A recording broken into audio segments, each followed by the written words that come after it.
নমস্কার, আমি সুমি কিচেন থেকে সবাইকে স্বাগতম। আজ আমি নতুন আরও একটা রেসিপি নিয়ে এসেছি। রেসিপিটা পুরো দেখার জন্য অনুরোধ করব।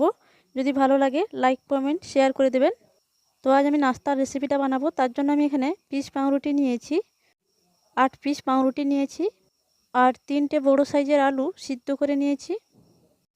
আর আমি এখানে কিছু মশলা নিয়েছি, একটা টমেটোর কুচি, আদা কুচি, পেঁয়াজ কুচি, কাঁচা লঙ্কা কুচি আর ধনেপাতার কুচি। তো আলুটাকে আমি রান্না করে নেব। তার জন্য আমি একটা গ্যাসের মধ্যে কড়াই বসিয়ে দিয়েছি। দিয়ে দিচ্ছি সরষের তেল। তেলটা হালকা গরম হয়ে গেছে। এখন আমি দিয়ে দিচ্ছি আদা কুচি। আর প্রথম আমি আদাটাকে ভেজে নিচ্ছি। আর প্রত্যেকটা মশলা ভাজার সময় গ্যাসের চুলাটা লোতে রেখে আমি মশলাগুলো ভেজে নিচ্ছি। তো দেখতে পাচ্ছ বন্ধুরা, আদাটা ভাজা হয়ে এসেছে। এখন আমি দিয়ে দিচ্ছি পেঁয়াজ কুচি। তো আমি এখানে একটা বড় সাইজের পেঁয়াজ ছোট ছোট করে কুচি করে নিয়েছি। তো পেঁয়াজ আর আদাটা আমি ভেজে নিচ্ছি। পেঁয়াজ আর আদাটা একটু লাল করে ভেজে নেওয়ার পর এখন আমি দিয়ে দিচ্ছি কুচি করে রাখা কাঁচা লঙ্কা। তো কাঁচা লঙ্কা আর আদা পেঁয়াজটাকে আমি আবারও ভালো করে ভেজে নিচ্ছি।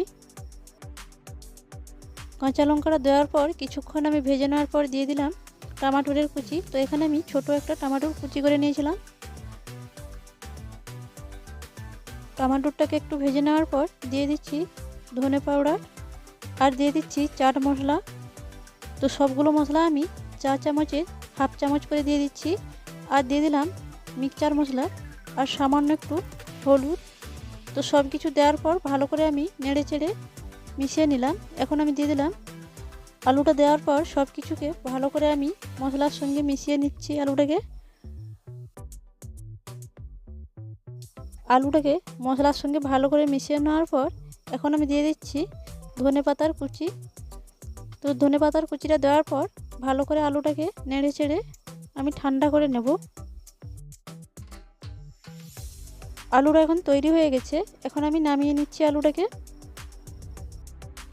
আর এখন নাস্তার জন্য আমি একটা ব্যাটার তৈরি করে নেব। তার জন্য একটা পাত্র নিয়েছি। পাত্রের মধ্যে নিয়ে নিচ্ছি 1 বাটি পরিমাণ বেসন। আর দিয়ে দিচ্ছি একটা ডিম আর বেসনটা নেওয়ার পর এখন আমি দিয়ে দিচ্ছি 1 চামচ লবণ। তো ছোটো চামচের 1 চামচ লবণ দিয়ে দিয়েছি। তো এখন সব কিছুকে ভালো করে আমি মিশিয়ে নিচ্ছি। সব কিছু ভালো করে মিশিয়ে নেওয়ার পর এখন আমি অল্প অল্প জল দিয়ে একটা ব্যাটার তৈরি করে নিচ্ছি। ব্যাটারটা খুব বেশি ঘন বা খুব বেশি পাতলা করে তৈরি করা যাবে না। আমি যেরকমভাবে ব্যাটারটা তৈরি করছি সেরকমভাবে তোমরাও ব্যাটারটা তৈরি করে নিও, তাহলে নাস্তার স্বাদটা আরও ভালো আসবে। তো দেখতেই পাচ্ছ বন্ধুরা, ব্যাটারটা পারফেক্টভাবে তৈরি হয়ে গেছে। এখন আমি ব্যাটারটা সরিয়ে নিচ্ছি। তো আলুটা ঠান্ডা হয়ে গেছে। এখন আমি নাস্তাটা তৈরি করে নেব। একটা পাউরুটির পিস নিয়ে অল্প অল্প আলু দিয়ে খুব ভালোভাবে উপরটাকে চারধার আমি ভালো করে লাগিয়ে নিচ্ছি পাউরুটির উপরটায়। দেখেই বুঝতে পারছো নাস্তাটা আমি কীরকমভাবে তৈরি করছি। আর পিস রুটিটার কোনো অংশে যেন আলুটা না বাদ থাকে। তো আমি ভালো করে চারধার মিলিয়ে দিলাম আলুটা। তো এখন একটা তৈরি হয়ে গেছে, এটা রেখে দিচ্ছি। আরও একটা তোমাদের বানিয়ে দেখাচ্ছি। এই পিস পাউরুটিটাকেও আমি একই রকমভাবে তৈরি করে নিচ্ছি। এই পাউরুটিটাও তৈরি হয়ে গেছে। এখন আমি এটাকেও রেখে দিচ্ছি। তো একই রকমভাবে আরও দুটো পাউরুটি আমি ভালো করে সাজিয়ে নিচ্ছি।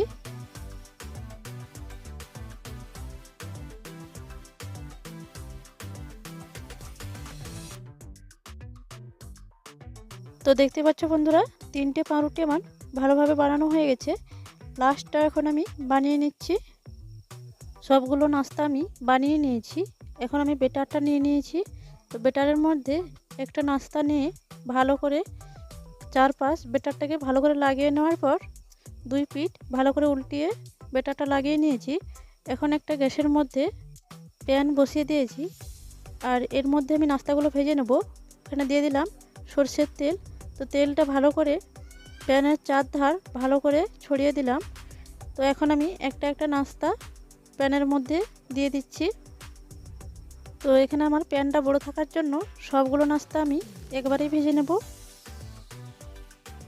তো সবগুলো নাস্তা আমি প্যানের মধ্যে দিয়ে দিয়েছি। তো গ্যাসের চুলাটা লোতে রেখে আমি 30 সেকেন্ড মতো ভালো করে ভেজে নিয়েছি। এখন আমি অপর পিঠ উল্টিয়ে নিলাম। তো সবগুলো নাস্তাকে আমি ভালো করে উল্টিয়ে নিচ্ছি। সবগুলো নাস্তাকে উল্টিয়ে নেওয়ার পর আবারও আমি এই পিঠটাকেও 30 সেকেন্ড মতো ভালো করে ভেজে নিচ্ছি। এই পিঠটাও 30 সেকেন্ড মতো ভাজা হয়ে গেছে। এখন আমি উল্টিয়ে নিচ্ছি। আর নাস্তাগুলোর দুই পিঠ উল্টিয়ে পাল্টিয়ে ভালো করে আমি নাস্তাটা ভেজে নিচ্ছি। তো নাস্তাগুলো দুই পিঠ ভালো করে উল্টিয়ে পাল্টিয়ে ভেজে নিয়েছি। আর দেখতেই পাচ্ছ বন্ধুরা নাস্তাটা কত সুন্দর লাগছে দেখতে, আর খেতেও খুব দারুণ স্বাদ লাগে। তো বন্ধুরা আজকের রেসিপিটা কেমন লাগলো কমেন্ট করে জানাতে ভুলবেন না। ভালো লাগলে লাইক কমেন্ট শেয়ার করে দেবেন। আর আমার চ্যানেলে নতুন হয়ে থাকলে চ্যানেলটা সাবস্ক্রাইব করবে।